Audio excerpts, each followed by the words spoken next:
it's still going. Oh, that's the other one. Yeah, a bit of a Keep lag. forgetting that part. How is it going, BaconMemes? It's been going all right, Dan. How are you? Or the artist formerly known as BaconMemes. I don't know. Just glad to be here. So, yeah, how you been? Good. It's been a busy week.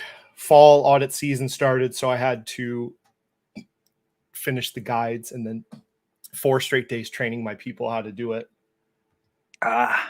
Which just sounds harder than it is. It's like changes 10% every year. It's about it. But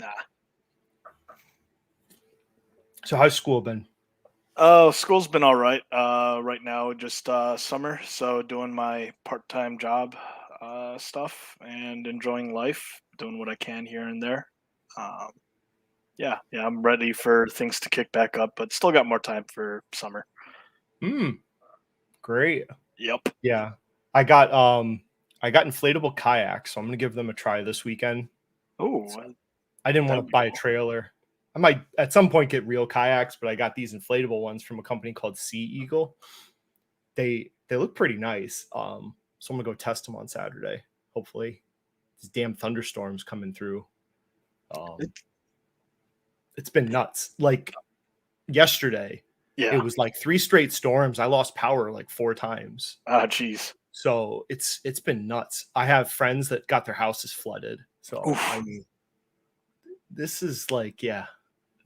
It's bullish Generac. Yeah, for real. I should have kept my Cummings shares, I guess, apparently. I don't know. What are you going to do? Yeah. Not much you can do. I will say, like, outdoor supplies and like camping related stuff, like the pricing, it's been a while since I've looked into that, but it was it's been like a weird roller coaster. I don't know where we're at right now, but that's just anecdotal. That's just. Did you still you don't have Camping World anymore? No, I exited that one like a idiot. I exited too early. But it's still on my radar. I still suspect that they might cut that dividend, and I have a feeling that that it will produce attractive buy prices. But we'll see. Recession's gone, so maybe I'm the fool. Everything travel related right now, like airlines, cruise lines, hotels, everything is just skyrocketing. This is the weirdest time ever. Everyone's doom and gloom, but yet people are traveling again. Yeah. Taylor Swift also. She's helped bring everything back. Yeah. As soon as there was a little bit of a level off on the CPI, people were like, let's go. Because people are like, I'm gonna buy those tickets if the CPI is under 0.05 or whatever. Kids begging, or you got the kids praying to J-Pow. Oh yeah. Not a job I want, though. I will say that. So I know everyone came here to hear my take on Tesla, right? That's why you all came here. Well, we got plenty of time. I did own Tesla during COVID. I bought it before it split the first time. So I bought 10 shares before it split the first time, and then sold it like 4 months later, I think. I don't even remember what I made. I did all right, but yeah, I'd have like, if I'd kept those 50, I probably have like 100 shares right now if I'd kept it. But I don't know. I can't remember. You could sell covered calls. Yeah, fucking covered calls. Yeah, I looked at that. You know what? There's a certain YouTuber that was praising options as a strategy, not as a tool, but as your total strategy. I'm not saying his name. Julius, don't comment on. Don't say his name. We shall keep him nameless. I'm very happy that he's gone. I think, because I mean, you want to talk about destruction of someone. You know, I mean, you're more options. Like it's just crazy to have all your money in options. And I think he lost $200,000 shorting SPY or something. Ah, jeez. Yeah, that's rough. Oh well. That's he should probably never come back. That is really, really rough. Yeah. Thoughts and prayers, right? Yeah, that's all you can do at that point. I hope he's honestly like, yeah, I think he is. But to this, I can't say his. I'm not saying his name. You should probably, yeah. Oh yeah, and he shorted JP Morgan. before all the interest rate issue, when the interest rates started climbing, of all the bank reps, you know why Jamie Dimon is famous, right? He is like the ultimate battle CEO for you. Jamie Dimon is not the guy you want when times are good. He's the CEO you want when times are bad. Like, that's why he's so famous. And then this guy went against that. And I'm like, oh my God, like, you picked the one bank that's going to navigate these trying times, the most assured that they're going to do all right. And they did. Yeah. And get shocking, Jamie Dimon, figured out how to navigate what happened with regional banks. So yeah. Not only, like, I think there's strong arguments to be made that, like, he not only did well, but like got the company to do even better through all that. Like, that's yikes. Mm-hmm. Yeah. Oh, and then somebody, it's funny. Did you know that Paul does not talk about cash secured puts anymore? Did you notice that? I watch like once or twice a week. I watch his videos. He doesn't talk about them anymore. That was his bread and butter like a few months ago. What did he do? Like, get burned? Like, the stupidness of cash secured puts is you're taking decision making out of your hands. You're locking money away for a certain amount of time for a premium. Yeah. And so it's like a certificate of deposit, except you're taking on risk that you could just lose all your money. Unlike a CD where you get it at the end. Yeah, because if you want to buy it, like, just buy the damn thing. Like, yeah, like that's why I don't understand. Why are you making things so difficult in your life? Just fucking buy the stock if you want to buy it. Yeah. It's cash secured. Well, I get it at the price I want. I'm like, you're a clown. Because now if new information comes out, you can't do anything about it because your money's locked away in this stupid contract. And I can't understand how dumb these things are. And why would you do it if you're a millionaire like him? And then hell, why would you do it if you're like you or me? Like, it makes like, anecdotally, I know of people that have like eyed something that they wanted to get exercised on, like been forced to buy a like company or an ETF, and like, the price action would go below or hit that strike price during that time of that contract, but when came to expiration, price V-shaped or K-shaped, and they're stuck with nothing. Like, okay, congratulations, you got your premium. Yeah. Would you rather have that or just bought the company when you could have? But no. Why would you take decision making ability away from yourself? Yeah. I don't understand. It's just foolish. Because you're the bank. You're the bank. You're sell insurance. I hope those are the people go away. Like, the tattooed chef people, not as bad as that to me. You're the casino.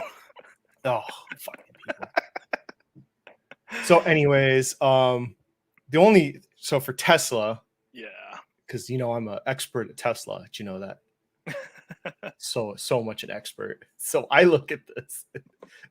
Let me hold on. All right. Yep. Income from operations down. Yep. Okay. Operating margin 9.6. I'm sure many people have seen this. It's not a surprise. They were cutting prices in this quarter. So that's pretty bad. Now they're into like normal margin territory of most car companies, single digit. That's rough. Well, it's just like, I don't know. Yeah. What do people expect? Where was the income from operations down, and then they give you all this fancy delivery numbers. Yeah. KPIs, gotta have them. Photos. I thought this was funny. Okay, look at this. Does anyone see a problem here? Like, I see no problem. One white. Look at that. Like, are you kidding me? One wiper blade. Does anyone think that's a problem? No, it's gonna be, the DoD, the Department of Defense, is gonna buy that. Homeland's gonna buy that easily. It's gonna shoot the share price even more. It's not. And I put it here. If you look, look at that line. Look at that line. Yeah, I can see it. That's why I put it in the thumbnail. They didn't line the door panels. No. This is And I know they said that the first one is not being sold. It's whatever they want to say, pre-production. Okay, they said they're producing now. They can't even line the door panels out. Like, freaking what a joke. This car, I said it, I don't know what, 2-3 months ago. The Cybertruck's going to be an abject failure for Tesla. No automotive CEO would allow this thing to be built mass scale other than Elon, because he can just do whatever he wants. But anybody else in the automotive industry, this would have never got past prototype. This thing is ridiculous. The materials they use, nobody uses these materials in cars. Like, it makes no sense. Bulletproof glass and was it stainless steel, and it's a freaking joke. So, I mean, if they didn't have income, they didn't make much cash. If you took out interest income from their cash that was, they've got like $23 billion. If you took out the interest they earned on their cash and cash equivalents, they really didn't make that much money.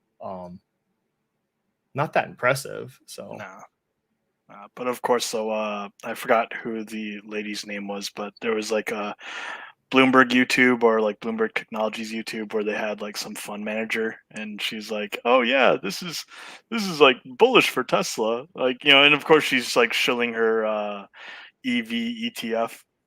You want a diversified EV ETF, and oh, look at that, that's what my company happens to provide. Just it's bad. I mean, I'll just keep saying it. I'm like, you trade automotive companies, you don't own them long term. If someone wants to trade Tesla, more power to you. I trade Ford. So owning these things long term, I don't think makes much sense. Just a terrible business long term. So I've been meaning to ask, actually, like, when it comes to Ford and you trading Ford, how long did you study Ford before like you felt comfortable trading it from like a sentiment based trade? Because that's my guess, is like some of it is sentiment based. So when he came in, when did he come in? I'm trying to get the date. It was like 2020. Yeah. Okay. So when Jim Farley came in, October of 2020. Okay. So October 2020. Yep. So we go here. So I saw the new CEO was coming in for Ford. So I read some of what he wanted to do with the company. Then I looked at the stock price, which was, it was like $7-8 at the time, I think. Yep. And I'm like, the company was being priced for death. And I thought that Jim Farley had a good plan to bring them back with creating the Ford Lightning. Yep. And then just his plan to electrify Ford. And he announced that before GM ever said anything, basically. So I thought he was going to turn the company around. So this is a real turnaround story. So I got into it, and I got out the first time at like, I think 12. And then I bought in again. I got out at like 16. So like I said, I'm not a long-term investor in a car company. I would make incremental buys, and then I would get out like 12 to 16. And then I bought out, and then I got back in at like 15, sold at like 21 or 22. So never time to top or bottom, but just incremental, wait for good news, to sell. People hate Ford. So when there's bad news, it goes down a lot. And when there's good news, it goes up just briefly, and then it goes down again. So I don't know. Like, I think Ford's going to they're going to be fine. These people that are the whole legacy automotive branding, people like, oh, these are legacy car companies, makes me laugh, because that's Kathy Wood just made that up. They're just car companies. I don't know, like, legacy car companies. Most car companies are very old businesses. Yeah. Like, so, calling them legacy just because they're old is meaningless. But hey, if you look at the margins, they have growing operating margins while Teslas are shrinking. So what's nice about Ford, Ford doesn't have to necessarily make profits on their EVs yet. No. They don't have to. No. It'd be nice if they did, but they can use their commercial business and their truck business to fund this transition to EVs. So they have an advantage, you could say, to some degree. They have a profitable business that is paying for a developing unprofitable company to develop in Ford. If you almost think of it, they're developing a new company within Ford, basically. The blue, I think they're calling it Ford Blue, the EV business. So they're basically using the old profitable business to perk up and grow the newer business. So I think they'll be fine. I mean, they have a and I think most traditional car companies have a large amount of like financing arms or departments within them. So I guess like there's some nuance there as far as like trying to evaluate the automotive sector, which is beyond me, but I know it's there. yeah, I mean, Ford has a financing wing, and so does General Yeah. Motors and Toyota and Caterpillar and John Deere. But Tesla, maybe someday when they don't have such a good deal with Wells Fargo, they'll probably do their own financing wing at some point, because then you want the control. But the debt stack. Well, this was one part so Tesla, you got income from operations, right? Yep. And then, which was down. Yep. Down. It's down. So and then they had to perk up, if you notice, income before taxes. They got it to get higher this quarter because of interest income. Yep.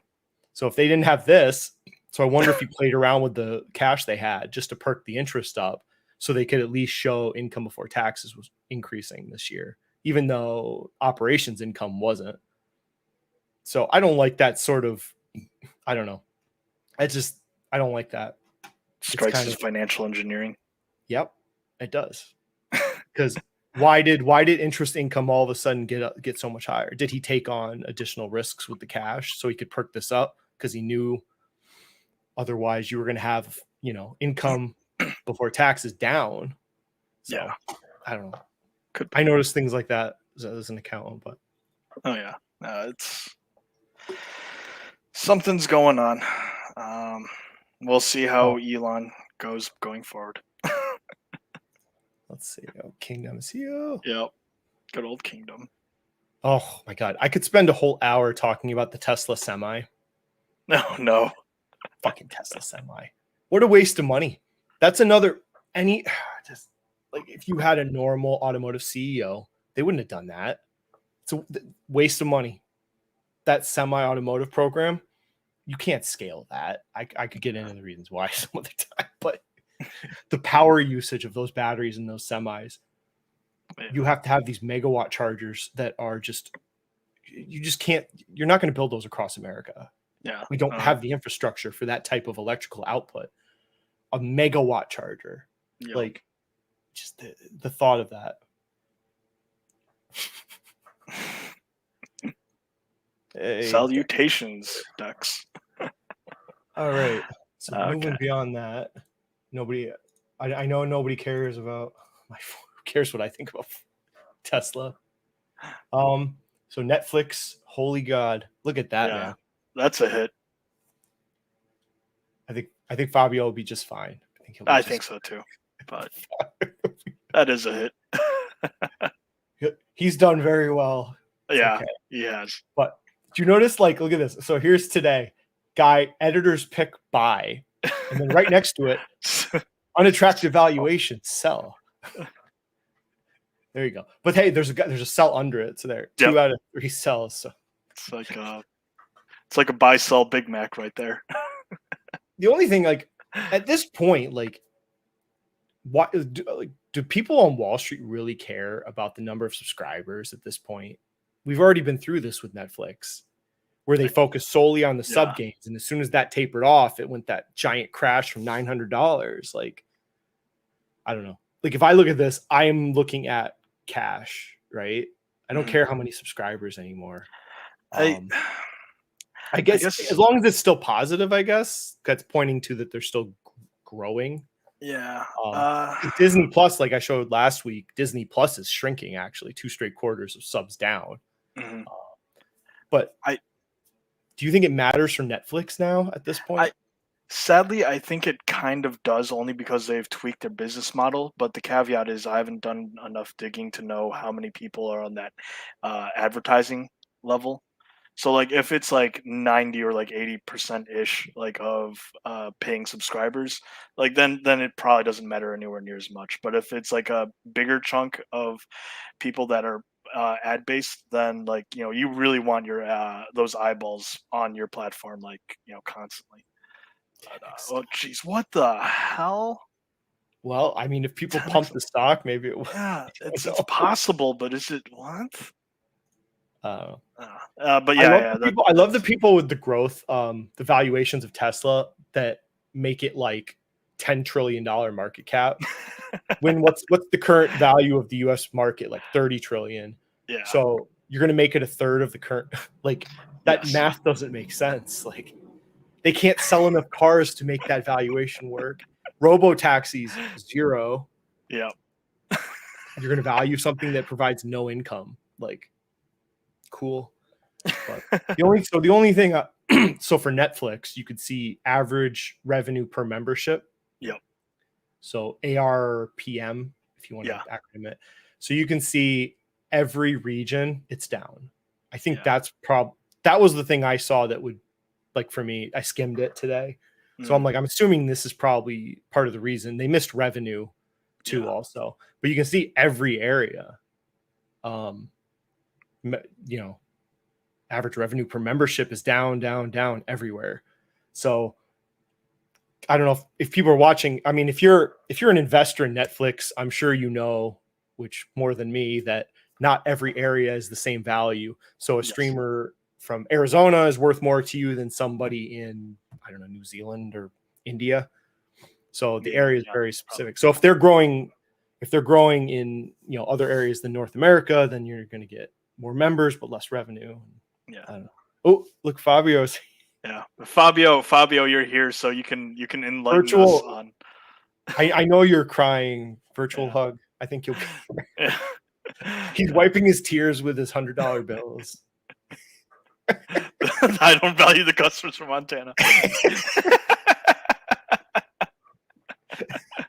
But No and again, value I don't know if whatsoever. Fabio caught it or not, but like I mentioned how them having that ad level uh, may change the math of it, and I don't know if you've already modeled that in or considered that, Fabio, or anyone in the comments section. But yeah, yeah, I mean, they have the subscribers shot up because of their password. oh yeah, Stopping yeah, people from sharing passwords, stuff like that. yeah. Which I can still share, or we're still using my sister-in-law's password. I don't know what's up. Maybe I Very shouldn't nice. say that. They're on to you. No. Google, No, but Google. it was good. They should have done that. That's great that they're going that direction. That's Yeah, very positive for them. They got, I think it's at 5.8 million more subscribers, and I don't know. yeah, It's more of a value, like for people, like it's a different equation. Like, do you buy it now? I mean, I wouldn't, but it's a different equation for someone like Fabio who's has it. So it's a different thought yeah. process. Oh Um, I don't know. I guess he's gonna, hedge his put. No, I don't know. yeah. No. That I've asked Fabio about that one in the past. He generally doesn't see a reason to hedge. Like that due diligence is supposed to be, but Now this is Warner Brothers Discovery. good old WBD. It's not looking too rosy for this one. Nope. I mean, strictly, like I've said before, I'd love to buy it, but I mean, let's go to the balance sheet because this is all that really matters at this point. Long-term debt. Yep. Oof. It's not looking too good. They're not paying it down very fast. Uh, Yeah. Oh, I can't even imagine. Like, how would you justify buying Netflix right now? I can't even, like, I think they said you would have to be, thinking they would just get every person in South America to sign in. Oh, you'd have to stretch that valuation. But like Warner Brothers here, I mean, they're yep. just not paying the debt down fast enough. This is very concerning. And their cash from operations is not looking good. Like I say, this is the one I would buy, but then I'm not buying it. It'd be the one I'd like to own someday. Streamers, a lot of the entertainment industry, negative. It's just Yeah. their cash flows are not looking good. No. Debt repayments. You look at the debt repayments taper off. They were doing good with it. They're losing steam on their debt repayments real fast. Yep. So that's not a good direction. No, it is not. What I'm afraid is they're going to have to start selling off pieces. They're in a tough spot. Yeah. You don't have the cash flow to pay that debt off. That debt is a stranglehold on them. So unless they can pull something Carvana-like and just erase like 20% of their debt, like Carvana just did or whatever, freaking crazy. They just negotiated a reduction. Good for them. But yep. So I don't know. I mean, Warner Brothers might have to sell off pieces of their business. Possible. So you got a situation, Warner Brothers and Disney might be selling off chunks of their business at the same time. I don't know. It would be curious to see who buys that up. I saw an article. Someone's like, they should sell CNN. But I'm like, what are you going to get for CNN? 10 billion? That still doesn't even. No, that's not enough. And then that takes a big chunk of your revenue away. Yeah, best you can do is like try and unload the debt with what you're selling off. But they've laid off, they've done layoffs. They're licensing. Warner Brothers is licensing to Netflix, I think a show or two. So they're trying to bring in more revenue. But man, it's just not enough. It's not enough at all. So I don't know what all these companies are tough. Oh yeah. I heard Netflix is going to switch to a pay per usage model if you use the service 2 hours. That would be funny. That's only for the Montana customers because Fabio hates them. He's like, I will own you. I will take your money. There's only one I'd buy up. Iger sucks. Yeah. Yeah, when I saw the 10 bill value, I'm like, who? 10 billion for CNN? Oh, I think Breaking Points gets more average viewers on YouTube than CNN does. Hilarious. Oh yeah. Yeah. I can't watch. I watch. What news do you watch? Do you watch any? Not really. Like I'm bad with that. Like oftentimes I read news. Go ahead. No, go ahead. I thought you were done. Oh no, I was just gonna say like I like my online sources. Like I'm drawing a blank. I'm sorry. Go ahead. I watch CBS's. Was it Nora O'Donnell? Oh, so I watch. It's mostly because it's later. Yeah. So it's actually more of that. But I watch CBS News most days, and then I have my local town newspaper. I subscribe to their website. You have to pay. Yeah, that's pretty much it. I don't really go much beyond that. Yeah. And then Jim Cramer, of course. Everything he says, I just take to heart. I love it. The man moves the markets. I listen to Reddit.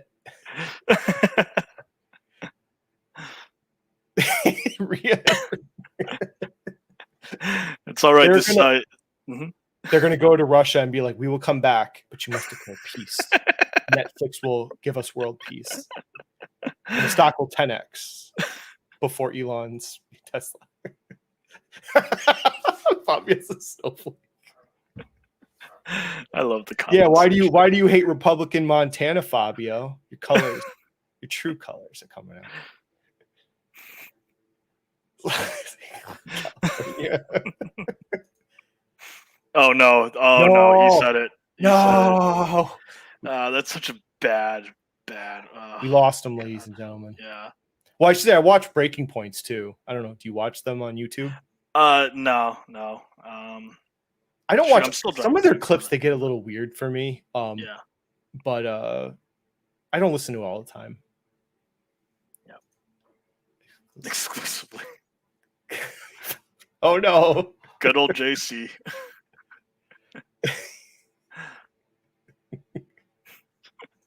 Oh my god. Jeremy said are you joking or is he really? Oh god. If he is, well, the model for Jeremy, right? You find what people are talking about and you buy it. Or you say you buy it, right? Or maybe you do buy it for real and then you just sell it without telling anyone. Or why generate outperformance when you can just collect money off your subscribers and your Patreon. I guess Oh, before this, I should yep. maybe I'll get into. Well, I was gonna say my big change. So I'm gonna have to make a big change to my channel. Oh, So channel update. yeah, I'm getting promoted, so I really need to not talk about work or any references to being an auditor for the government because it's like policy stuff, and Yeah. so that's going to go away. Mhm. So I'm not sure what my new title or name will be. I don't know. Yeah. I will name the channel something else. Although it was funny, so my kids know I have a YouTube channel, and they Yep. use YouTube when I let them. So my daughter's like, Dad, what's your YouTube channel? I'm like, I didn't tell them what it is. So I'm like, I still haven't told them. I'm like, Yeah. don't really care to. She's like, her and my other daughter, we were trying to figure out the name of your channel. I'm like, yeah, what did you put in the search bar? So they put in Dan Adult, or Oh no. adult Dan. And I was like, oh man, that's not a bad name. Yeah. Adult Dan.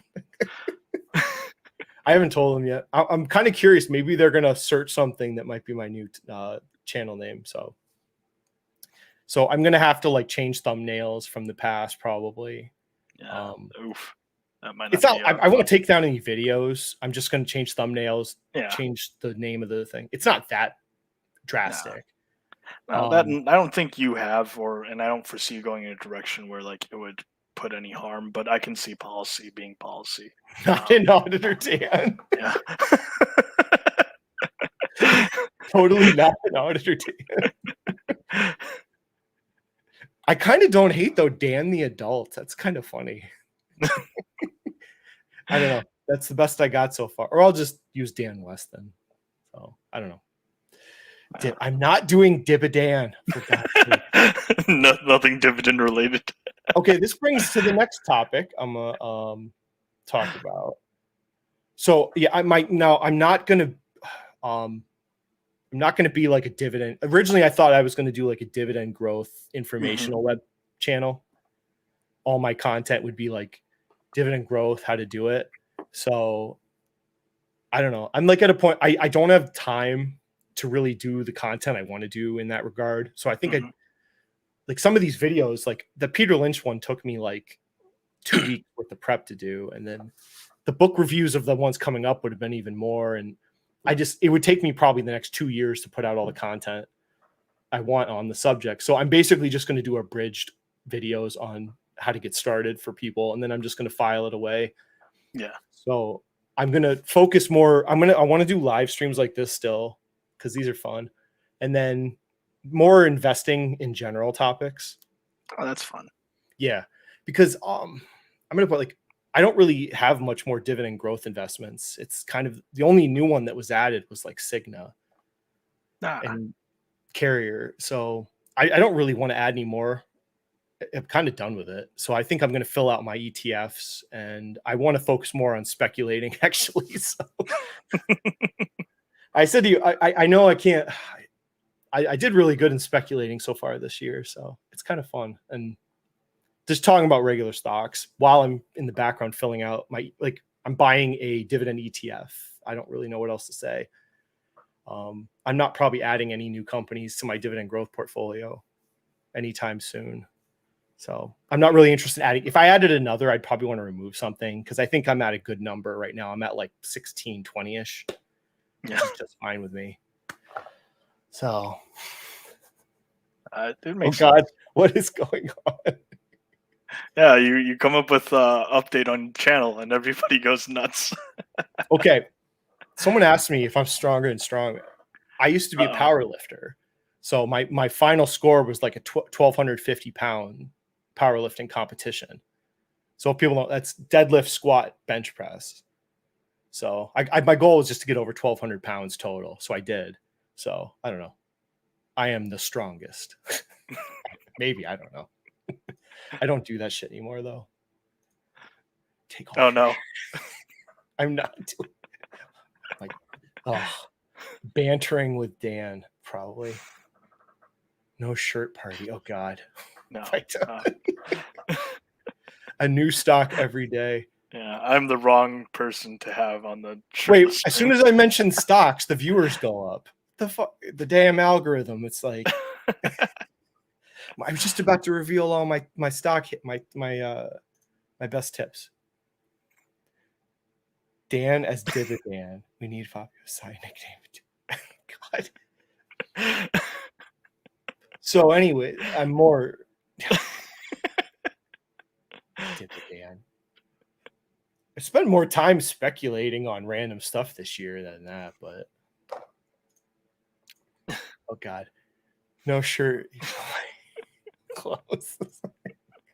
If only it worked that way. Oh my god. Okay, this is kind of a rule I have. I don't invest in companies under $10 a share. Oh, really? Yeah, it's pretty much a rule for me. I just don't want to get near penny stock territory. So if someone suggests a stock under $10, I just move on. It's just, I mean, like Warner Brothers would be different. Like if Warner Brothers got to like $8, $9 okay. All right. next year, you know, I might. It's not like nothing's set in stone, but like, if someone shows me something that's like $3, $4, I don't want to get. I'm not interested in penny stocks. Do you? My guess is like you probably like weigh it with market cap and consider it from there. Yeah, but yeah. I don't that low of a price. It just I don't like to get in that territory. Yeah. Stop losses. Oh god. Yeah, 12. It was 1250, I think. Because it was like over 500-pound deadlift, and then I did like I think a 405 squat. I'm trying to remember. And then it was like 375 bench, I think. Or something like that. But I'm not built for that life though.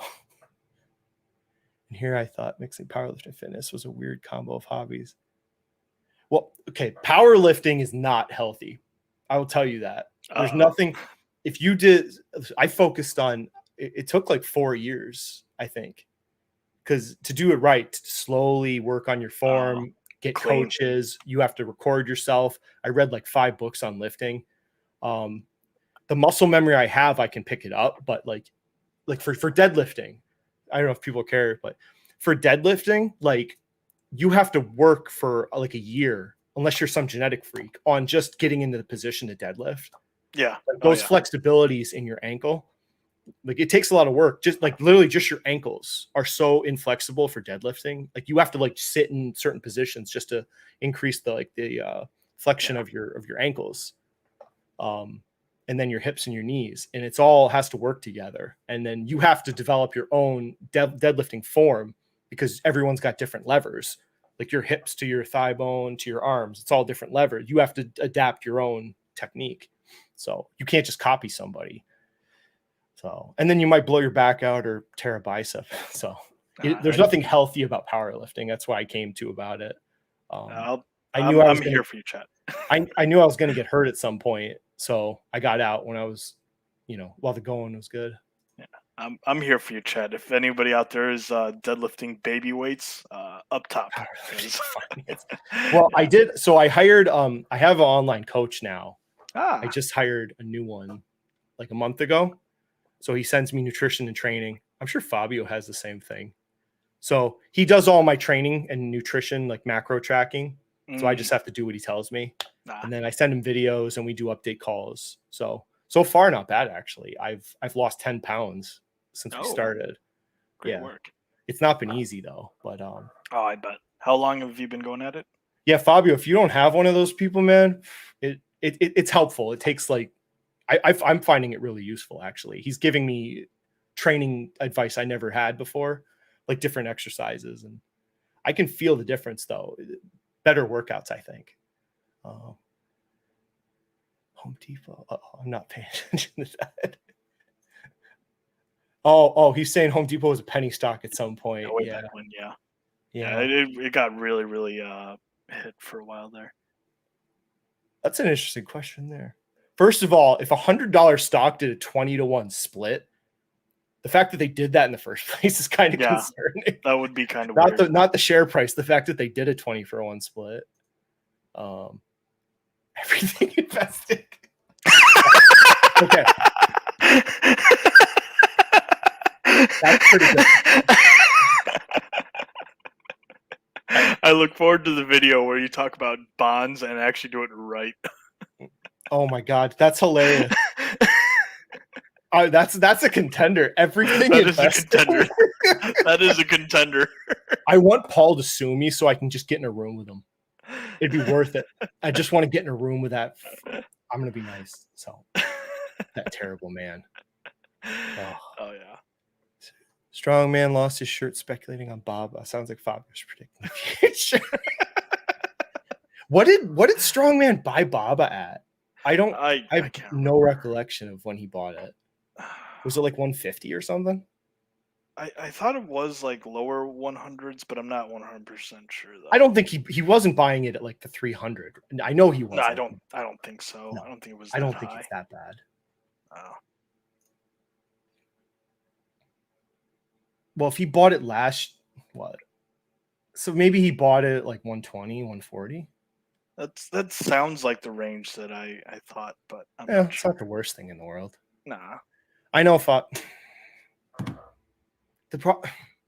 okay, I know he doesn't care about the VIE like we do, but yeah, I don't think you priced the risk of buying a Chinese VIE appropriately. Because you can't just look at this. You can't just look at the financial statements on something like that. Yeah. There's risk outside of the reported numbers with buying anything from China. I know if Fabio's probably nodding his head right now. I'm sure I'm just saying the same thing he did, but I mean, I don't know. It is what it is. Yeah. So yeah, I lost track of time. Anyways, yeah. So I got to rebrand stuff, and I'm gonna do more general finance topics because honestly, I just feel like it. And I don't just like I have ETFs, I have a dividend growth fund, and I have a speculation account. So I don't really brand myself dividend only. I do all of it. Yeah. So, and I have fun with it. Dividend is tough because it's like I said, it's literally I'm filling out my DM. I'm filling out an ETF, and I've only added a few positions here and there. I'm not really looking to add anything else at this point. Someone said Tractor Supply. I must have lost track of something. Did someone say that? I don't know. Not sure. Maybe it was in a Discord comment. I haven't bought Tractor Supply in a long time because I was filling out my position a while ago. Yeah. Yeah. I don't know. I'd have to look at it again. I don't know if people are surprised. Like I don't keep track of everything I hold all the time. It's only when there's some seismic change or you're thinking about buying more. If it goes out of your buy range, then you can reassess. But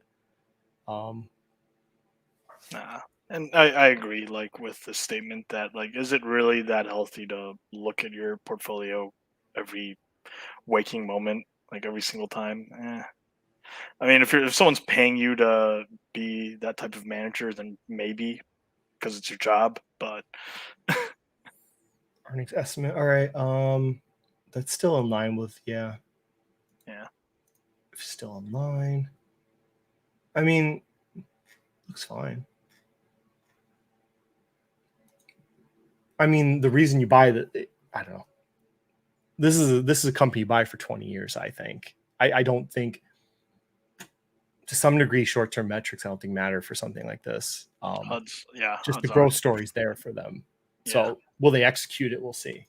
But I think they're well positioned. This one's fun. When I was talking about retail theft, I don't know if you were on that. Oh yeah. Were you? Yep. Yeah. I think it was. We were at the bottom when we talked about it. Yep. And then it went. Yeah. So, because that was as bad as that. The news at that point was the worst news, right? So. Yeah. Them and a whole bunch of other retailers. It's still a very appealing investment. It's still there for me. It's still on my watch list. I'm not there yet. I mean, what I think they did, ASO, I think they delayed some of their store openings this year, but I think they're still going to execute in the same general timeline. So, if they don't build the stores in the first 6 months, they can still build them later on and still stick to their timeline on growth. But what I love about this, I mean, if you look at the demographics of America, where is the growth of the in America, right? Oh in yeah. the census, Yep. you got big growth here, right here in this little belt right there. Yep. This, what do they call it? The Sun Belt. Yeah. This is where a lot of the jobs, the economic activity, the people in general, this is where this is the growth in America, is the Sun Belt right here. And here's a company, huge growth plans right into that area. So it's the same thing. It's the same question though. Can they execute? Right. It's the big question. It's there. The opportunity is there, but we'll see. There's going to be, of course, there's issues with theft and can they actually successfully grow the company. So it looks pretty when you put it like this, but we'll see. It may be anecdotal, but we'll see how retailers choose to close their stores, because it seems like for some locations they're just cutting losses. I would tell people, like, if you're gonna look at retail in America, I don't know, like, you really want to find companies, I think, that are growing in this part of America. Retail, like stores. If they're selling online, obviously, then that's not a concern. Yeah, that's what it is. This is where you should be looking. Yep. Yeah. So, whatever. Especially since a lot of the manufacturing appears to be, oh dear God, thanks, Julius. But no, I think a lot of the near and friend shoring, a lot of that activity is going there. Hershey? Hershey? We were joking because we were talking about Hershey on Sunday, and it went up after we talked about it. Oh. Like 2%. Oh. We are the stock pumpers. 2% stock pump. I forget the name of the CEO. She seems to have done a great job, but I'm a little uncomfortable since they gave her the chairperson. Oh, it went up even more. Maybe it's 2.5%. Yeah, but it's that might be more of a me problem than I don't know. Like, see this stuff. Like, I'm not really looking to add any more companies to my dividend growth portfolio. It's kind of interesting at this valuation, though. So, look, he's being funny. Too sweet for me. Yep. Hold. Durable business stretched. Oh, stretched. Oh, look at these puns. Oh, these guys are killing me. Yep. Taffy stretched. Oh, I need someone write an article now. Fabio, we need more Hershey's puns. Do it. I don't know. Hershey's a bar too far. A bar too far. I mean, I like it. Yeah. It might be. I'm the worst at these, but yeah, I don't know. What kind of earnings? Let's see. What kind of. Oh man. Yeah. Actually, that's like one of the random things that I like kind of regret during my time on the East Coast was not going to Hershey, Pennsylvania. So you're paying a 25 forward multiple, and you're only getting. Oof. Yeah, I don't know. How's their margins? Well, it's okay. We're gonna dig. We're gonna dig. Digging in real time.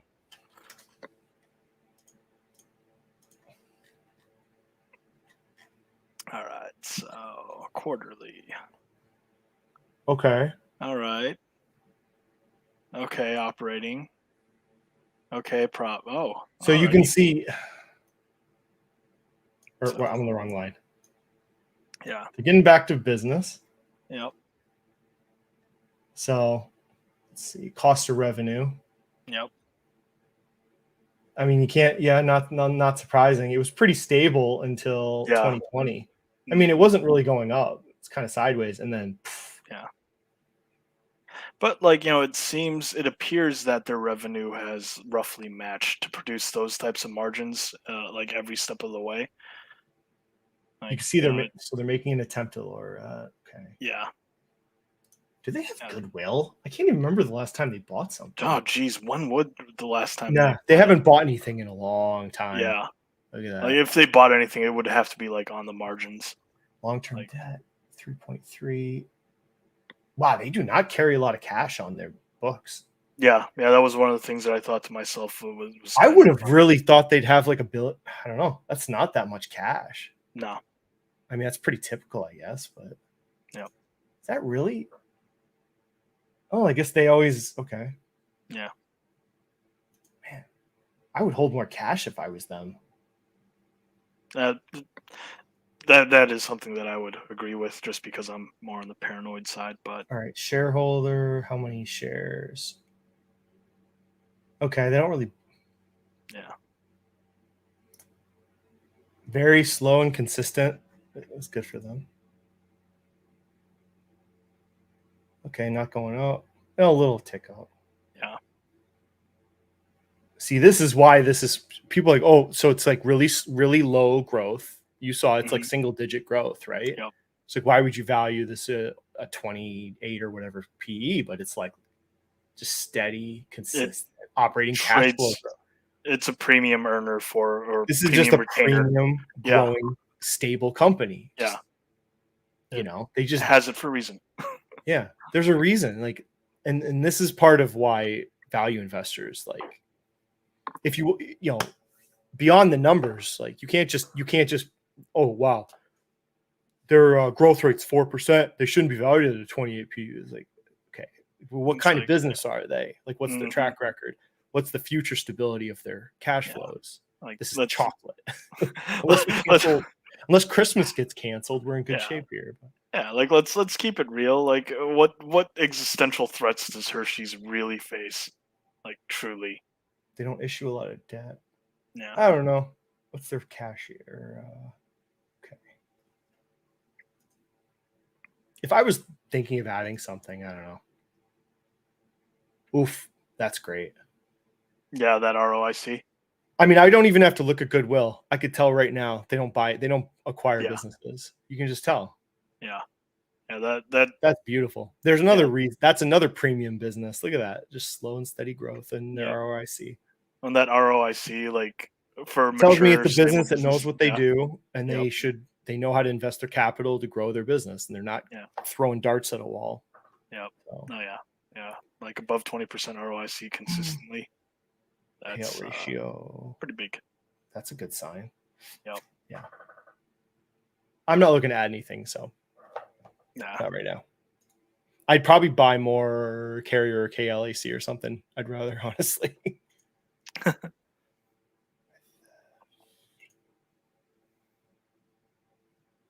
Seeking alpha. Everything's a long-term compounder. Oh my god, peanut allergies.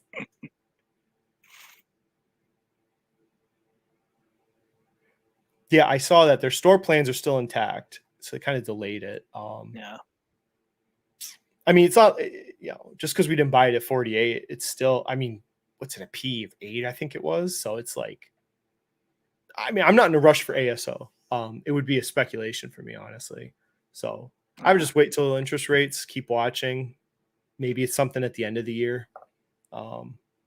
So, you lose out on some gains, but then you get more information on the business and how the economy's looking, right? Yeah. So it's a trade-off. If you buy now, you don't, now you're not capturing, you don't have any more information gathering if you buy it now. And I'd just rather wait. I agree that is something that I know I've been guilty of like trying to hope to maximize like entry price or average share price. But if you have some sort of understanding of their business more than I do, then maybe you can take more risk because you have more knowledge and you don't have to get so much affirmation that I have to get. Yeah, like if a share price is like 50, 55-ish and like market cap is something, like it, like, does it really matter if you entered in at like 51 compared to like 53? Like, I mean, if you valued ASO to get to Dick, because like, what's Dick's at? Dick's is at Dick's Sporting Good. I mean, it's barely higher PE. Last I had checked, Dick's is more profitable than ASO. Yeah. So there's no rush. No, man, I was here. Man, I was looking at it. I'm like, man, they've got decent growth for having because when it was at 70, I think the PE ratio was like 5 or 6.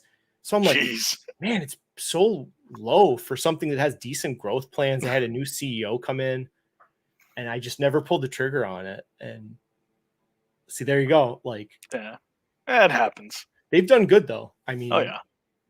I think they can defend against Amazon. Some people Oh don't think yeah. so, but you want to go, touch that like fishing rod, Yeah. and you want to look around. You're going to buy your kids soccer shoes. You're not going to buy them online. You got to make sure they fit. Yeah. I think they can defend this business. Same with ASO. Yeah. Yeah. Like, how long has Amazon been around in their gigantic, ginormous e-commerce? Like between Amazon, eBay, Etsy, like all the others. Like, I wouldn't. if you're a retailer. Wait, what is GPC? Oh, oof. Genuine parts. Jesse is a much better source for this than I am. My industrial knowledge ends at car parts, so I'm not. I do the companies that make the motors, but that's a big hit. wait, let's see. Revenues up. Didn't he talk? I think he talked about this once. I mean, thought he did.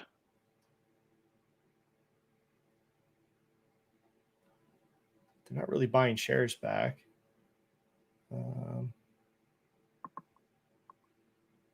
Okay. Long-term growth. Let's see. Man, just like Hershey's. Almost the same. Just don't carry a lot of cash. Yeah. Inventory. That's not terrible. No. They're not buying anything.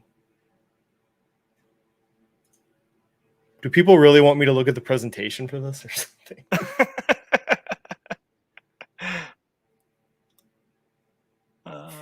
I don't know. Is it genuine? Oh, it's Napa, right? Oh, Napa. Is it? Oh yeah, yeah. How much time we're at an hour. Oh, Jesus. Yeah. Hey man, it's all good. Don't worry about me. Like, I can be here as long as we want.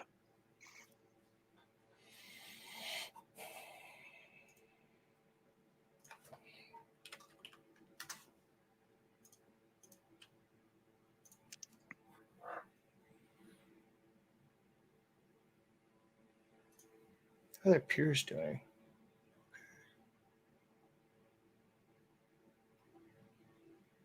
Oh yeah, that's right. You pay for Seeking Alpha, I believe. Mm-hmm. Yep. What about Stock and Lock? What are your thoughts on that? I have that too. Oh. You have a preference on one over the other? I kind of like I like them both.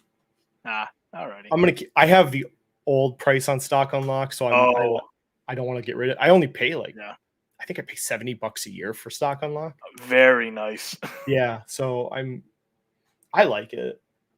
Yeah. I don't know anything about Daniel Pronk, people, so calm down. I'm not in his Discord. I just use the software. So I know I could get at the Discord here. I've never done it. I don't know. I'd have to look. Yeah. Maybe Julius Caesar will come out with the perfect aggregator and software. Oh, here we go. Presentation. Yep. Well, the good thing is those percentages add up to 100%. Free cash flow. Okay.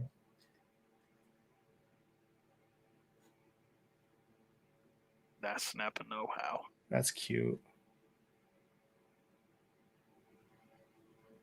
Global sales. Okay. Australasia. Wait, what the? Australasia. I've never heard. Have you heard that term before? I have. So that's Asia and Australia. Yeah, right? yeah. Like some people say that. Some people say just like Pacific Islands and like some other weird combo. Yeah. Like that's why like when you try to aggregate regions, like every company does theirs differently. So it's a complete pain in the ass where I've thrown my hands up and like given up.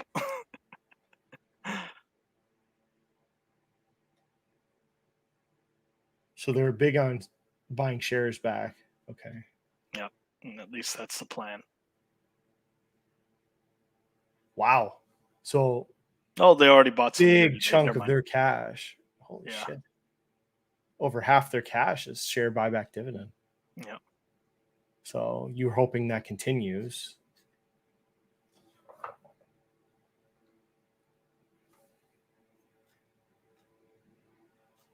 I mean, Good old segments.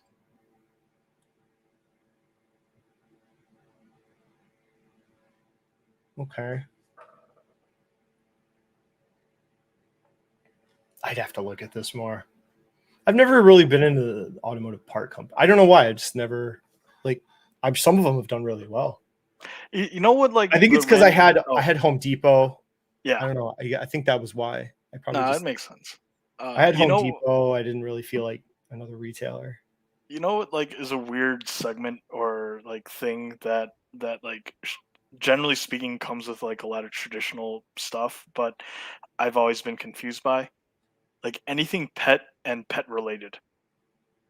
Like for whatever reason, I just have struggled with trying to grasp them as companies because like I think there was like a Trepanion or something like that. Like that one's a pet insurance related company, but apparently it's a short seller's wet dream. Um, and then like there's like some direct to consumer stuff, and even like Petco when I looked at it like way back when during like my first uh, experimental time of like learning was like is just like a roller coaster. Like pet and pet related stuff. I don't know why. just weird every time I've looked at it. Inventory is going up. Yep. There was another auto company that which one got crushed? Do you remember? Was it AZO or O'Reilly? No. Okay, then The one that got crushed like a few months ago. Oh, I it might talked have been about it on one of the Sundays. Oh yeah, the one that was like the laggard in all of this. Advanced Auto Parts. Yeah, okay. Yeah. The problem with them, I don't know. I looked at that one. They were switching to in-house brands. Yeah. That's why they got crushed. I think it was Advanced Auto Part. They were switching to in-house brands so that they could control the costs and maybe get a better margin on it. Yeah. But then they had to buy. They were in the process of buying in-house brands at the same time they had to carry the old brands, so they had this huge bump up in inventory. And then they found out their customers actually did request like specific brands, had brand loyalty for parts. Yeah. So they were in kind of a mess. Like they were halfway into a transition with their inventory. I think it was Advanced. Yeah, it was. Yeah. So that's what I noticed, that because they got crushed like I think it was 30% in a day. And people do actually have part loyalty. People that are gearheads that actually go buy parts to work on their cars. Oh yeah. Those gearheads are very. The one thing I don't know, the land situation with Napa. Do they own the land, or do they lease their buildings? Because I know they lease. I think Napa leases from like Realty Income or something, but I don't know. Do they own land? I'd have to look into it further because you saw there were notes in their quarterly at the end. There was sale of real estate. There was proceeds from a fire incident. So I'd have to understand more about like how much land they own.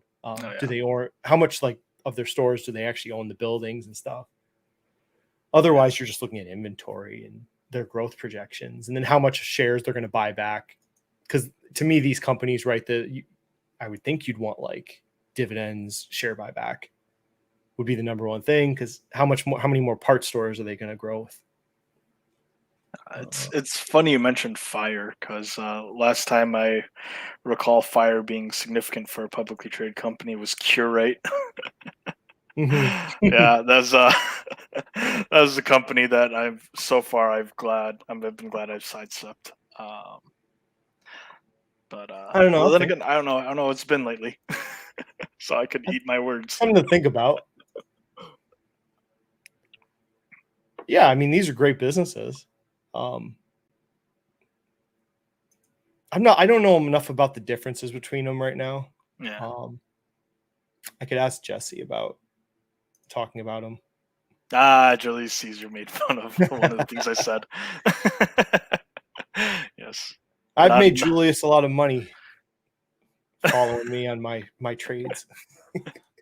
Like $10.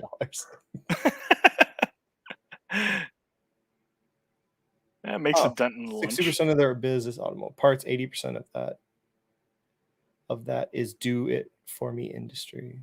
Oh, okay. Yeah. So services, my guess. Yeah, mostly do it yourself. No, that makes sense. Oh, he's saying they sell to the dealerships. Okay. Yeah. Whereas the other ones are do-it-yourselfers. Mm-hmm. Yeah. Honestly, can't remember the last time I went to one of these because I lease all my cars now, so I don't ever fix anything like I used to. For our stream. Legit, you people like, I don't know how Fabio did that stuff because like I think the longest I've done is like an hour and 45 minutes. And like, I don't know. You're like, because you're like, you can't really move, right? You're like here.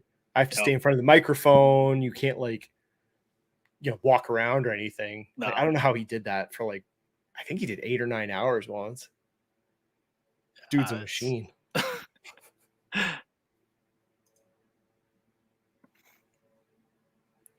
don't know why Pool is there.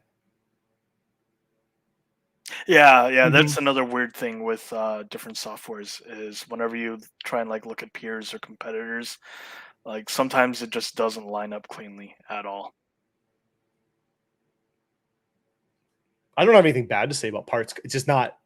I have to think about it more. Yeah.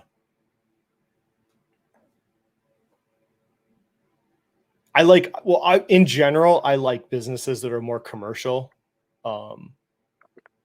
rather than dependent on like residential or individual customers, whatever. So like I like Carrier over Lennox because it's more commercial. Yeah. Cummins, commercial customer. I like just more commercial business in general. Home Depot has more commercial business than Lowe's. Than Lowe's. Yeah. Oh my God. No, thank you. Am I the one who's got to work tomorrow? Yeah, I was gonna say.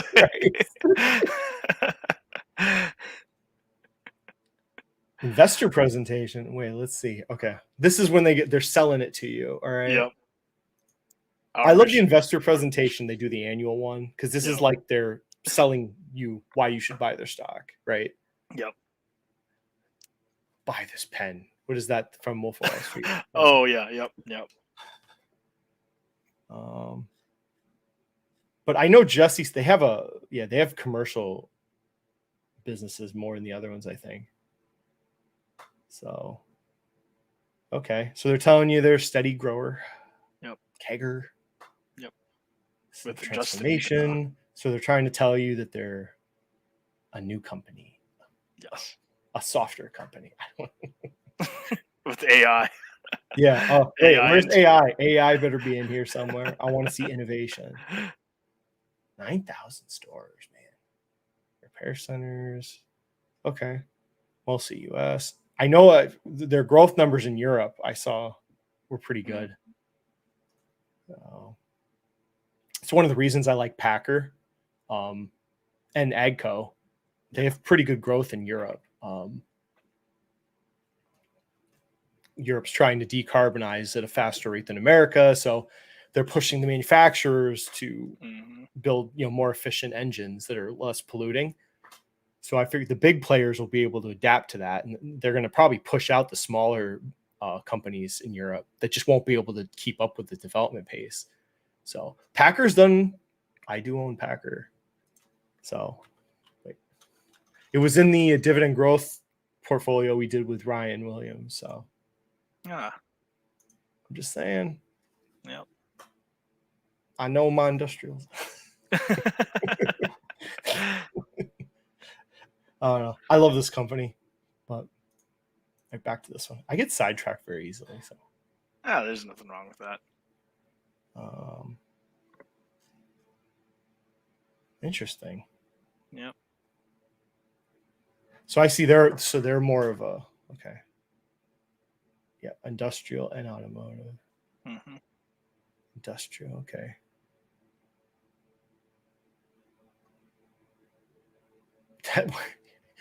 Australasia. Yep. Wait, you say it. Say it. I can't. Australasia. There we go. Australasia. Sounds like a Assuming that dinosaur. I'm probably wrong. I'm probably wrong. Australopithecus. Okay. It's interesting. Yep. It's just like I got like Home Depot and Tractor Supply and a small amount of Lowe's. And it's like to add another. And if I added ASO, now I've got quite a bit of retail. But this isn't so retail though. I get it. Now that, and also like, not all retailers are the exact same naturally. That is impressive right there. Yeah. Yeah. Maybe Jesse can do a whole. I think he did a whole episode on this. Pretty sure. Might have. He did an automotive company. Yeah. Did he do this one? I think I have like the great tagline for that, and it would be picks and shovels for the EV plays. just gotta wait for EV to Oh look, he did it. Yeah, yep, he did it. Good old reliable. Does he do the everything money? What's the buy? Get right to it. All right, there you go. Yep. 85 to 215. There you go. That's quality content. Yeah. But no, I'll watch. I think I watched this. Maybe I'll watch it again then.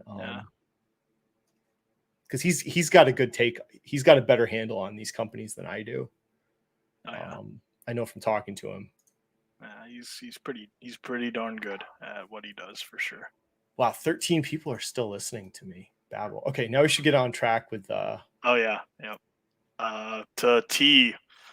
All right. So last topic I was going to talk about, like, it drives me nuts when people talk about Verizon, AT&T, because it's just like, this isn't even about dividend investing, right? Like, but I understand, like, if you bought these companies, it's because you see like a 6 to 8% dividend yield. Yeah. God help you if you buy these companies because you think you're going to get a stock appreciation on them. So, but like, I think it's insanity to buy Verizon and AT&T. And I had Verizon along like a decade ago, but these companies are just like traps. Like, I don't understand why would you waste any time looking at these companies is my take. Like, this is not going to outperform like SPY or something like that. I don't know. Or if you were a dividend guy, why would you buy this over SCHD? I just don't understand. Like, there's no thesis to buy telecom companies. That's just what do you think? You want to buy one? I think it's the thesis is as a utility company, it's a toll road with a buy one get one into I don't know. I was gonna like see if I could like crowbar in as many stereotypical investing buzzwords. I mean, just revenue is like nothing. It's just it's just growing based on inflation, basically, or pretty something much like that. Income, nothing. I mean, they're not buying shares back. No. How could they? How are they going to increase? Like, okay, they might get a little more profitable. So what? Okay, cash 2.6, long-term debt. Yep. Are you kidding me? Ugly. Are you kidding me? Ugly. This is like, because they know what they are, right? Yeah. They know there's no revenue growth. Like, they're in how much more of America can they be in? So now they're dipping into debt to do something for investors or to build infrastructure. I love the cash and cash equivalents compared to current debt in some years or quarters. I just look. Yeah, I always that's a quick look. Just cash to long-term debt. The short-term debt, whatever. It'll turn into long-term debt eventually. But there's just nothing. I don't know what's interesting about these companies. It's just a death trap for money. Like, why wouldn't you just buy a like a core position? I'm still going to say that core satellite's the way to go. I think for most people, you got your core, which is what you just buy all the time. You don't even care what the price of the market. Your core is just some broadly diversified, low cost fund, and you just buy it. And then every once in a while, a spark of inspiration hits about something you want to buy, and you buy it, like a smaller position in it. Yeah. But that's the way to go. So why this doesn't? Are you going to get like a 3x return over the market buying this? Like why would you waste? So it's like why? And like here's everything money. He'll put like projected return like 12%. I'm just like how? So you just want slightly better returns in the market to take the individual stock risk of buying a company. Yes. If you're going to take the risk of buying a company, you should be hoping for like 4 or 5, 6x over the market. Like me with Carrier or Tractor Supply. I think they're going to do really well over time, but like to just have like a 2% or 3%, increase in return over the market based on his silly formula. Yes. But that's why he's a clown. So yeah. So I remember hearing. Go ahead. Oh, I was just gonna say, like, I just remember hearing something really, really dumb. Like, and I don't know what to say at the time, but it was like, oh, buying Verizon shares is like a bond proxy. Like, what? If you wanted bonds, just buy bonds. Just buy bonds or buy a preferred share ETF. Like I'd rather buy that over freaking Verizon or AT&T. At least those don't get chopped into a million pieces. Yeah, that one's very, very clear, like of what you're getting. That just yeah. What's the one I talked to? What was it? Talked to Andrew about it. But these preferred share, you get stability, PFF. I think that's it. It's like, why wouldn't you just buy if you really need that type of yield, like Verizon, AT&T size? Like, what are you going to get? 6.5% yield on this? Yeah, where you gotta like constantly worry that the dividend. Look at that stability there. Like that's there you go. You don't have to. It's not going to just tank. There's a brief hiccup here because, like we saw with Triton, preferred shares got clapped during COVID. Because I looked at a Triton industrial preferred shares. If they didn't get bought, I would have bought. I was going to buy like they had a preferred share of like 8% yield. Yep. So I was going to buy like quite a bit of it actually because I like the company so much. But like look at this. Like if you really need 6, 7, 8% yield like a Verizon, like this is a much better option. You could sleep at night on this thing. Oh yeah. It's not gonna get cut like that much. Oh no, look, it dropped what? Yeah, a little bit. But like even then though, like the whole purpose of a preferred shared ETF, my guess is you're gonna get dividend collection. So so like total return basis changes the math some, and of course I will nod yes, you should see taxes are a legitimate question, but that's fine. Like figure it out. Like someone's went down over time. It's like, are you 6, 7, 8% yield? Jesus, and you're going to try and get stock appreciation at the same time? Yeah. That's a whole nother wing of dividend investors. The income stream. Oh yeah. Income factory guys. Fire. No, that's like the income factory guys. They read a book from like this guy Steve Bavaria. It's about you don't even care what the stock price is. All you're trying to do is maximize your dividend, your cash flows. So you don't care if something pays a 30%, 40% yield. You don't care. You just buy it. And you're just like, well, it ain't going to go out of business. I'll get my money back before it does. And all I care about is the present value of cash I can collect. Yeah. So I'm kind of surprised Strongman hasn't really gone after those. That is the degenerate side of dividend investing. But he seems to go after like the people that I don't view as degenerate at all that are fine. It's just you have a different opinion. But those like the income factory, those are the bad ones because that can go really wrong. Oh yeah. That can go really wrong for people. Global X, don't ever buy a dip. No, geez. Anything says Global X. Global X, yeah.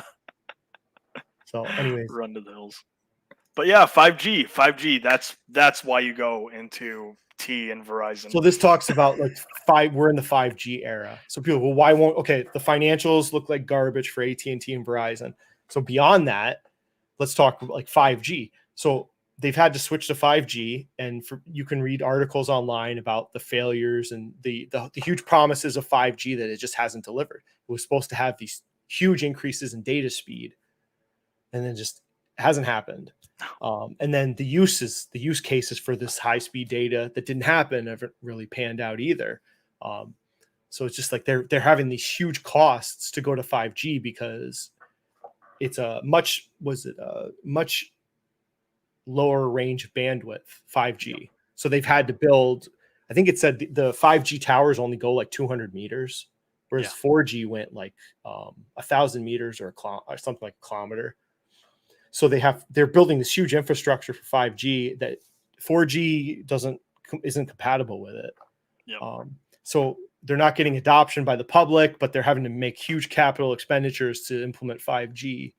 And people can go just Google 5G failures, and you can get pages of articles about why 5G is not doing well for this whole business. So like beyond the crappy financials, the 5G's failing. There's and then this lead issue, which you can go watch other video, that could happen or not.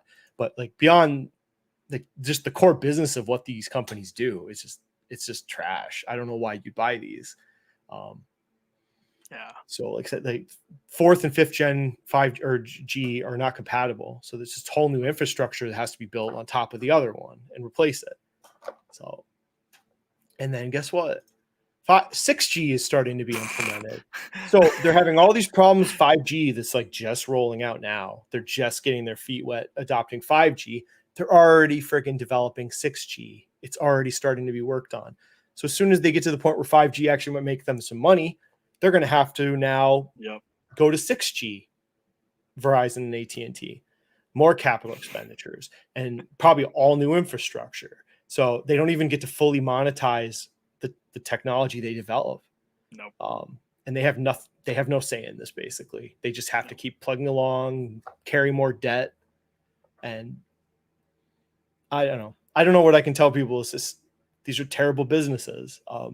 If you want to, I guess, I don't know why you'd speculate in these things, honestly. I'm trying to think of like a tier list of like terrible businesses and industries to like just avoid like the plague. Telecoms are definitely, like, generally speaking, high up there. I stay away from anything in telecom.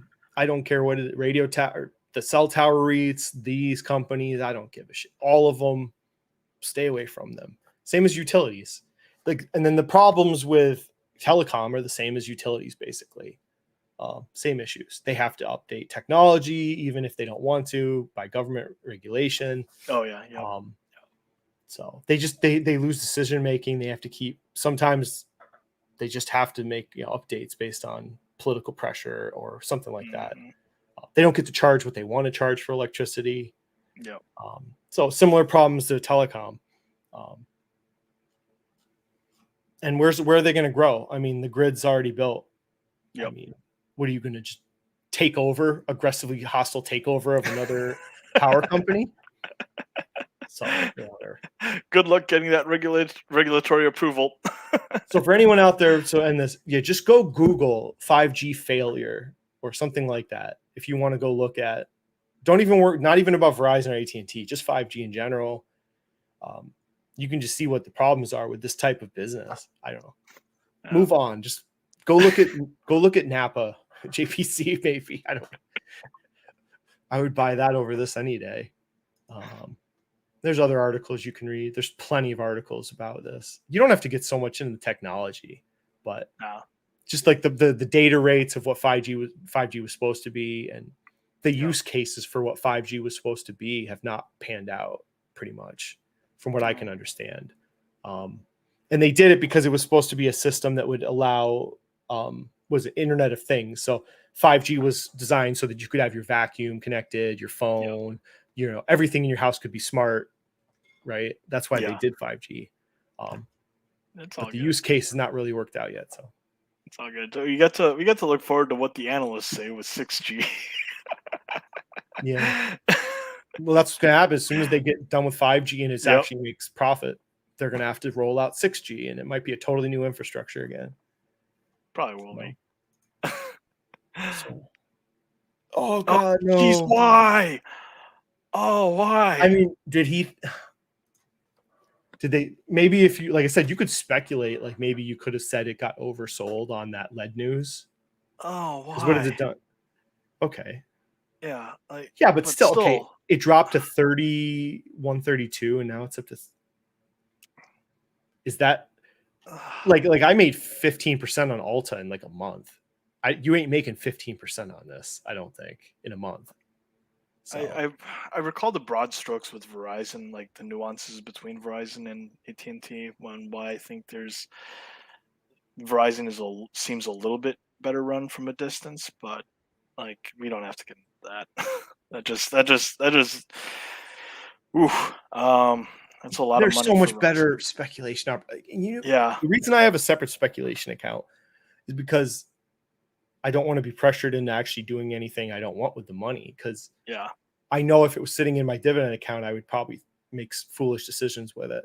But a lot of times I don't think you can make your whole portfolio this, because a lot of the year there is nothing interesting to invest in it. Yeah. It just kind of sits there. Yeah. Like if you were going to, that's why, yeah, speculating in the markets as all you're doing is silly. Like you need to have something else that just constantly you can put money in, like an index or dividend growth investment strategy. Mm-hmm. But because then it takes the pressure off me. I don't have to find winners all the time. I can just commit to my strat. I can just plug along, putting money into, my ETF, or I don't know, buy more Tractor Supply. And then if something comes inspiration, I can then maybe go after it. Like Alta just happened. Boom. Got in, got my 15%, moved out, and then just wait for the next opportunity. But to feel the pressure of having to constantly churn speculative investments, you're going to lose. Like, Oh yeah. Yeah. 40,000. Right. Good God. Yeah. I could talk about a little bit about that. Broad strokes. I have no idea about numbers. But yeah, I don't know if we got time for that. Well, okay, 3 minutes till, yeah, okay. Last thing, I guess. Yeah.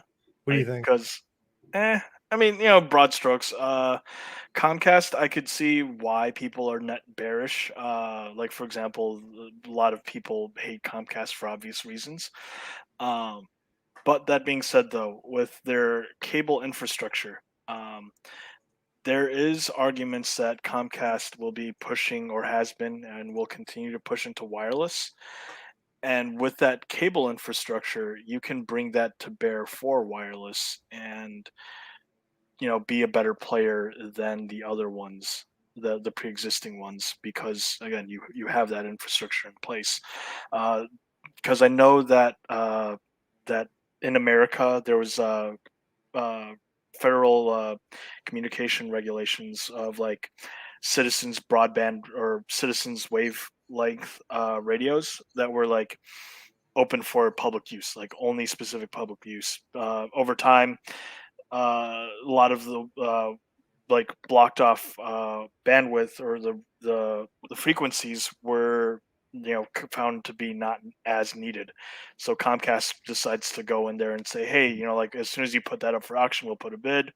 Comcast got that midwave frequency bid secured, so they have ownership rights to midwave length frequencies that allows them to make a legitimate push into wireless.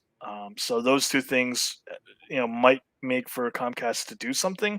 That being said, though, like it's very, very clear, like cable TV, all that, like that was their very, very profitable act to maybe act three. Like this upcoming act that I'm talking about, not going to be as profitable, not going to be as big, but it's not going to be dead per se. We'll see how the regulatory stuff plays around with that. Maybe Comcast gets the AT&T and Verizon treatment. We'll see, but that's my 2 cents.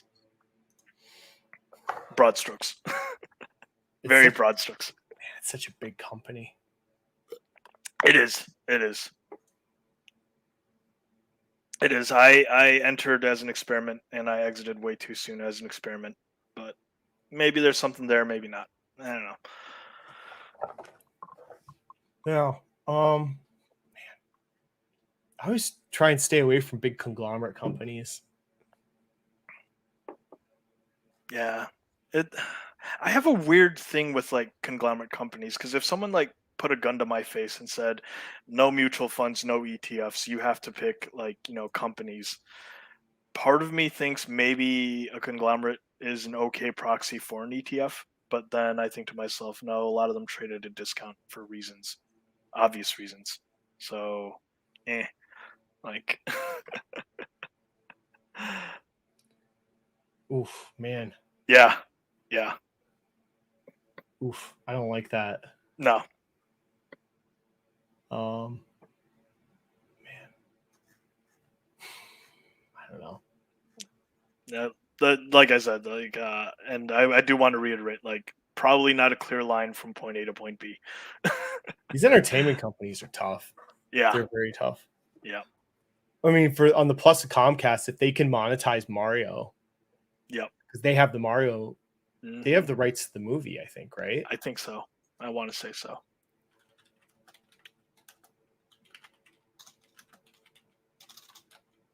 Or it would be Universal, isn't it? I think so. Yeah, because I want to say they fall under that umbrella though. Like, Yeah, distributed by yep, Universal. yep. So if they, oh man, if they don't screw it up, Could be something there. Maybe. yeah, there could be something there. And then they're going to do a Mario Park at Yep, Universal's Park in Florida.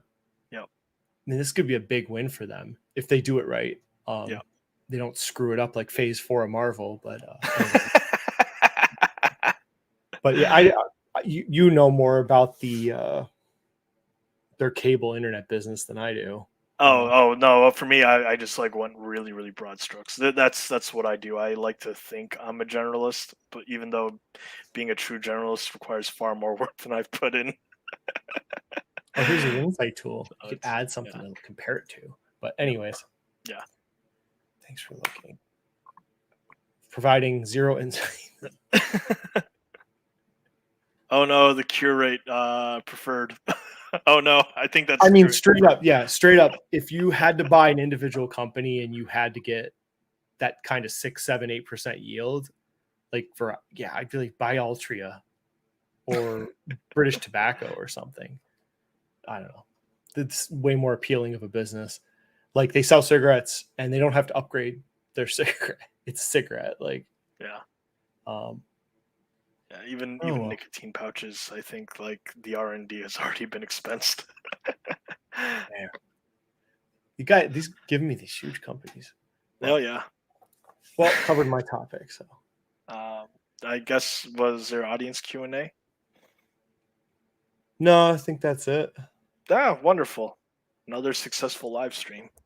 How's it feel to be back in the flow? Well, we'll see. I'm gone on vacation for the next like 3 weeks, so Ah, very cool. Or two. Virginia Beach and camping. So Oh yeah, that's right. You're gonna arm wrestle strongman. yeah, maybe we'll see. I don't know. I'll message him when I'm down there. I hope the traffic around Delaware isn't too bad because I remember that one always being a pain during this time of year. Yeah, it's gonna be. I don't know. I got a time when to leave, so I get to Jersey after rush hour. Ooh. I know people say go in the middle of the night, but it doesn't. Our Airbnb doesn't open till like 4. So that's not fun. I don't want to get there at like noon and sit around. And oh, I have a funny military story. Very first time working at my post like was main gate. Just got to the base, just in process, ready to do my job. And I remember getting told like, expect the base commander to show up here and there because you're main gate, no duh. Well, see the funny car, with the decal and all that, and everyone says, base commander's coming, Wing King is coming in, snap to attention, get ready to do what I'm supposed to do, say what I'm supposed to say. And he pulls in with all the other important people for the base. He rolls down the window and is like, "Hey airman, hey defender, why is it that New Jersey smells so bad?" I was like, "I don't know, Wing King, why?" He's like, "So that way even the blind can hate New Jersey." Oh god. Like everybody just cackles laughing and just drives off. You Air Force guys. I guess he had a meeting up there and just wasn't happy at all. Everyone's leaving now. Well, with that said, that's the end of the live stream. I'll be talking to Echoes on Sunday. I guess we'll get into all that hot Kingdom drama. So So that part of the Q&A was going to get addressed regardless. I don't know. Like, you guys, people take YouTube drama way too seriously. Like, is it going to be on his channel or yours? No, it's on Kingdom's channel. But okay. I don't know. Like, they have a disagreement over what ETF they're buying. It's like one guy buys SCHD and VU basically, and the other guy buys VT, and we're gonna fight over that. Like, we're gonna like throw hands or something. That's what it's like. And people are like so serious about this, and some of the comments just make me laugh because it's like, calm down, people. Like, Jesus Christ. I don't know why people like. There's camps to everything in America, right? Everyone picks a camp. Yeah. That's how everything is in America. It's like, you're this or that. Well, apparently, so you're either like a world indexer or you buy dividends. I don't know. I don't think it's that big of a difference. And but it's entertaining, I suppose, for people. I mean, like, it would be one thing if one was like charging a 10% expense ratio, like compared to like 0 point whatever. But like if we're talking 0 point whatever to a 0 point whatever, like, come on, really? Are we really going to split hairs over that? Okay. But they do. Whatever. People will literally, I've seen people. Yeah. Oh yeah. This ETF is 0.04 expense and this one's 0.09. Okay. Yeah. That's not 1%. Do you realize how little difference that is? Like, let's talk about performance. Like, yeah. Like I get that, like, you know, it does add up over time, sure, no matter how small the percentage, but like, come on, if it's not egregious, like, just retail people will fail not because of picking the wrong ETF. If you pick a broadly diversified, any of them, you're going to fail because you won't buy when you're supposed to, and you'll sell when you're not supposed to. And that goes for any ETF. You could buy Drogo or VT or QQQ. It's the same dilemma for all of us. You're going to, buy right now. And then if things drop, you're going to stop buying like in a month. And then you wonder why you underperform because you're not doing what you're supposed to. You should buy all the time with an ETF. But supposed to, yeah. I don't really give a shit what ETF people buy. It's funny people get so mad. Like, I don't know. It's funny, like, to be so aggressively mad about some other person's investing. Your life choices are why my son is addicted to crack cocaine. Yeah. It doesn't matter. It's not even the commenters. Like, it's about the people that you might help are like the lurkers. Yeah. The people that will never comment. Yeah. They're the ones that might get something out of this. But I'll never know. So that's the people I think about. Maybe you can give them one little piece of good advice. It doesn't have to be the best advice, but just something better than like Lafufu. Yeah. I don't know. But some people are in this just for entertainment to get views and make money. It's all the different. It doesn't matter. Like, we're going to fight over ETFs. Like, yes. It's so fucking silly. It's like, just fight over a damn ETF. You bought this one. You're an asshole. So be it. Wait. That's why I loaded this clip. Are you not entertained? Are you not entertained? That's YouTube. So yeah. But anyways, so that is this. What's going on? An hour and a half. 7 people have been bravely stuck around. Yeah. Should I play the short outro or the long one? I say go with your heart. We'll go short because I've already bothered people enough. So thank you for watching. That I probably won't do another live stream for, honestly, probably like a month because I'm going to be traveling. Then we got Echoes on Sunday on Exit Liquidity. Yeah. So get all your drama talking there if you want. And we will see you then. Thanks, Bacon, for coming on. Thank you all. Thank you, Dan. We will see you later.